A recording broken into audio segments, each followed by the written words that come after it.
Humm, baby. Enjoy this great game. There's no individual honor quite as big for a professional baseball player as making it to the Hall of Fame.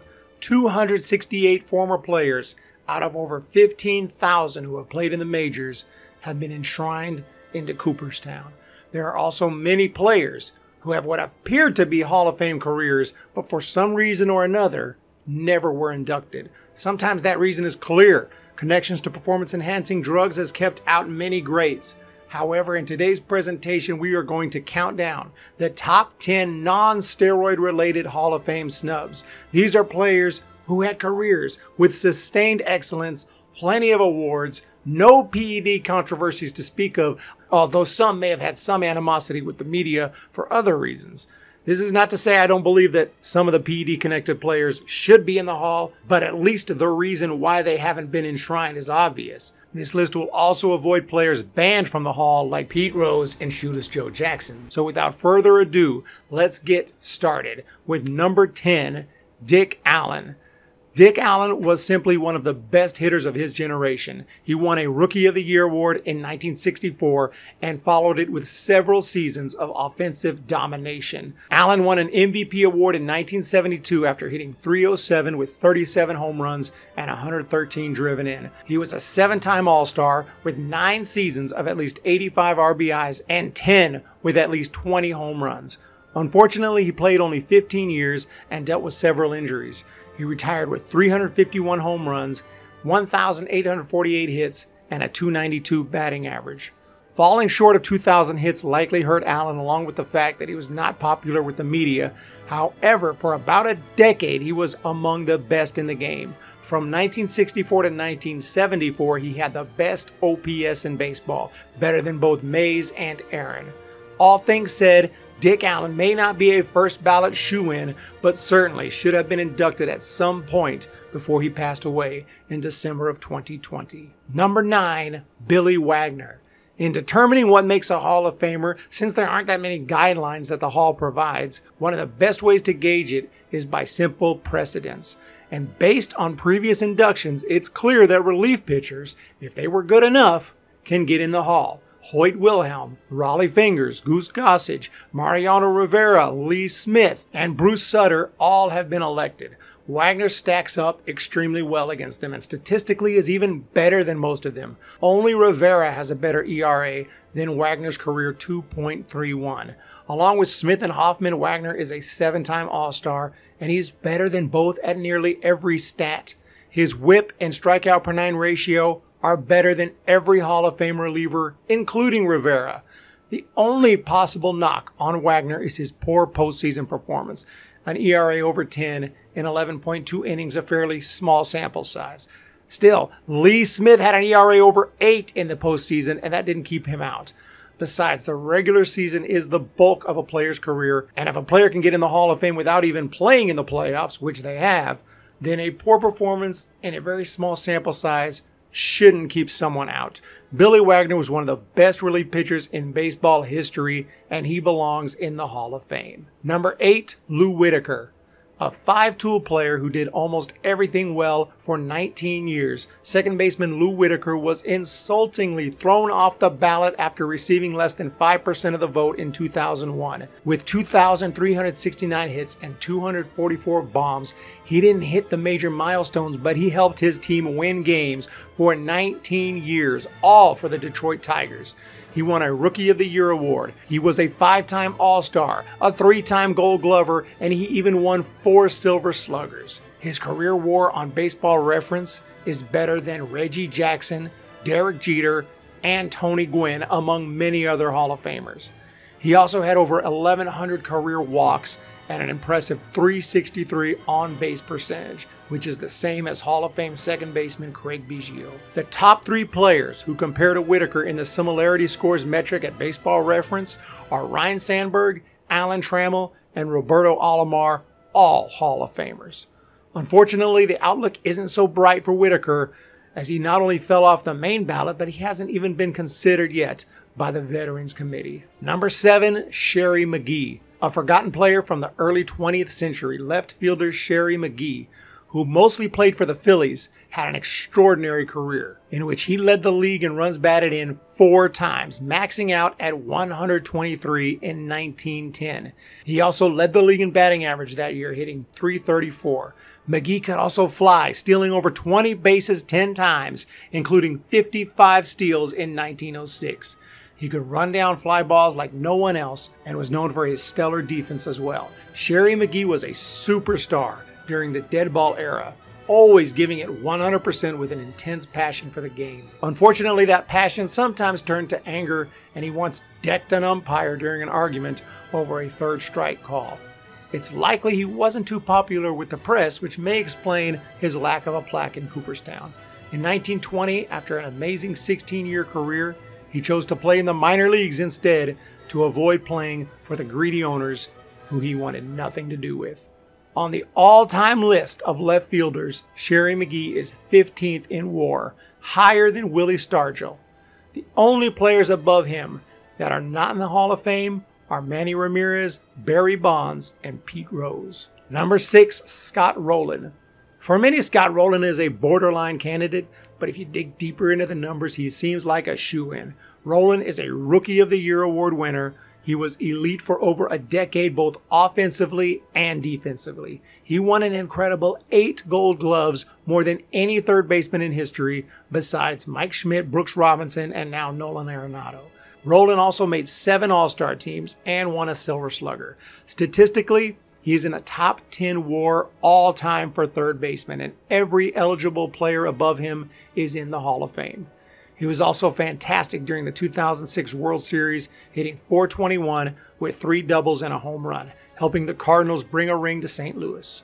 The bottom line with Rolen is that he was one of the best defensive third basemen in the game for well over a decade while being a premier hitter, retiring with a .281 batting average and over 300 home runs. If someone like Ozzie Smith can get in on his defense alone, how is Scott Rolen being held out? Number 5. Todd Helton.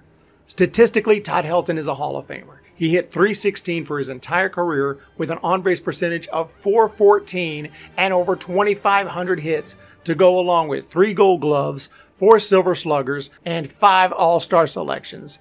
In 2000, he had an unbelievable season, hitting .372 with 147 RBIs, 216 hits, and 42 bombs. Looking at career OPS, he is incredibly 23rd on the all-time list, not just for first baseman, but for every MLB player ever. His OPS is higher than Willie Mays. Enough said. How is he not in the Hall of Fame? The only explanation is he is being kept out because he played his entire career at Coors Field, which is absolutely insane. Major League Baseball has a team in Denver. That's where they play their home games. Besides, Helton hit .287 with 187 home runs on the road and was a dangerous hitter no matter where the game was being played. Also, his teammate Larry Walker was recently inducted. So yes, Helton was better at home, but to me, the bottom line is he had a Hall of Fame career and was among the best in the game on both sides of the ball, and he should have a plaque in Cooperstown. Number 4, Keith Hernandez. Perhaps the best defensive first baseman in the history of the game. Played for 17 years, collected over 2,100 hits, and retired with a batting average of .296 and an on-base percentage of .384. Keith Hernandez also won an insane 11 Gold Gloves. Just on those facts alone, he should be in the Hall of Fame, but let's add a few more facts. Hernandez made 5 All-Star teams, won 2 Silver Sluggers, took home 2 World Series rings, and even a National League MVP award in 1979 when he hit .344 while leading the league in doubles. It is truly unbelievable that Hernandez never received more than 10.4% of the vote on the Hall of Fame ballot. He has a better career WAR than fellow first baseman David Ortiz, Harmon Killebrew, and Orlando Cepeda. This is one of the most baffling cases I've ever seen as far as Hall of Fame snubs go. He may have not been the most likable player ever, but the stats speak for themselves. Keith Hernandez should be in the Hall of Fame. Number 3, Andruw Jones. Similar to Todd Helton and Keith Hernandez, Andruw Jones was elite on both sides of the ball. The difference is he smashed over 430 home runs along the way. How does a player who won 10 Gold Gloves and hit 430 home runs not get enshrined into Cooperstown? In the mid-90s, broadcasters were already referring to Jones as the future Hall of Famer. He had by 2007 won his 10th Gold Glove and had averaged 33 bombs a year over the previous 11 years. There is no doubt if he had retired after 2007 or 2008, he would have already been inducted. Unfortunately, his career went on. Jones struggled with injuries, and he strung together 5 mediocre years to finish off his career. Those 5 years are apparently all the voters remembered. The fact is, Andruw Jones had more defensive wins above replacement than any other outfielder in the history of the game, including Willie Mays. When you add that to the fact that he retired with 434 home runs, the decision is easy. Jones also finished second for the MVP in 2005 and would have easily won it if not for an all-time season by Albert Pujols. Andruw Jones needs to be in the Hall of Fame. Number 2, Curt Schilling. Although I cannot pretend that Curt Schilling is without controversy, he was never banned from the game and he was never suspected of PED usage. His career is almost without question Hall of Fame worthy. Schilling struck out over 3,100 batters during his 20-year career that included 6 All-Star selections and 2 seasons where he led the league in wins. However, his best moments came during the postseason. Schilling is both an NLCS and World Series MVP and has had historic moments with both the Red Sox and Diamondbacks. He has a career 11-2 postseason record with a remarkable 2.23 ERA. If Schilling's regular season performance doesn't get him in, his postseason performance should easily take him over the top. However, his controversial comments and opinions since his retirement have appeared to keep him out. I know that many out there believe that he should be kept out because of these statements and because of these opinions. But he earned his plaque in the Hall of Fame due to his baseball career, and the Hall of Fame plaque celebrates his baseball career. It is not the Hall of Wonderful People or the Hall of People who never say controversial stuff on Twitter. So, political and religious opinions should not change the fact that Curt Schilling is a Hall of Famer. Let's get to number 1. My number 1 Hall of Fame snub of all time is the crime dog, Fred McGriff. McGriff played right smack dab in the middle of the steroid era and stayed clean. Does he get rewarded for hitting 493 home runs with a 284 career average while resisting the temptation to roid up? No. If he had hit a mere 7 more home runs, would he have gotten in because the voters are not smart enough to understand that a number ending in zeros is objectively no more important than any other number? Probably he does get in if he hits those 7 more. Fact is, if there was no strike in 1994, he would have easily surpassed 500. But Fred McGriff consistently hit 30-plus home runs and 100 RBI every single year. He finished his career with huge numbers, including 2,490 hits, 1,550 runs driven in. Not one player who is not connected to steroids hit more home runs or drove in more runs during the 90s. Fred McGriff also hit 303 with 10 bombs and 37 RBI in the postseason, helping the Braves win it all in 1995.